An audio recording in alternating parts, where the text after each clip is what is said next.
The flickering neon sign of the last motel cast an eerie glow on the rain-slicked asphalt, its light reflecting in the equally bleak eyes of the weary traveler. For a moment, he and his wife stood contemplating the peeling paint and tarnished metal, as if it might, somehow, magically, transform into something less foreboding before their eyes. But as they stood there, wrapped in their car's comforting darkness, all that awaited them was the cold embrace of the night and whatever secrets the last motel had to keep. They had chosen this place because it was cheap and by some miracle, available. It wasn't supposed to be anything special, just a pit stop on their long journey. But now, enveloped in the heavy silence of the deserted parking lot, they began to wonder if the absence of other guests was a blessing or a curse. Martha, ever the pragmatist, broke the silence.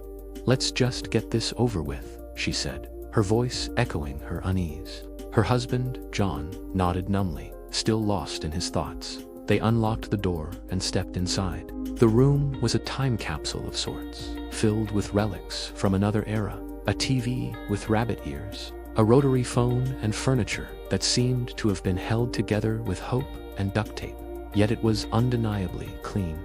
Martha set about unpacking their bags, while John stared out the window at the uninviting darkness.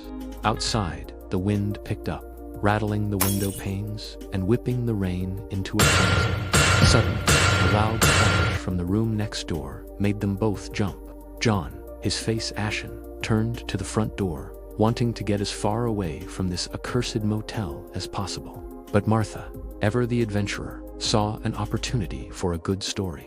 "Let's go check it out," she said with a smile.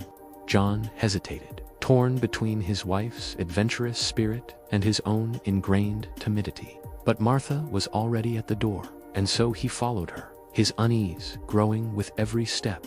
As they approached the neighboring room, they heard a commotion inside, muffled voices and the sound of crashing metal.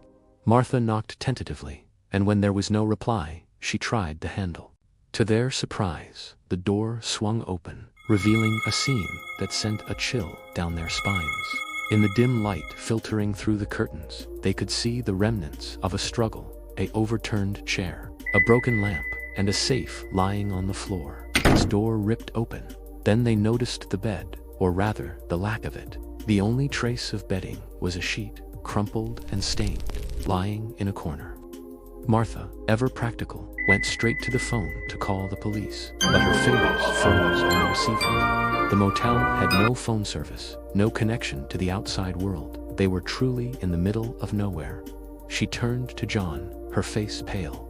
"We need to get out of here," she whispered, urgency lending strength to her normally soft voice.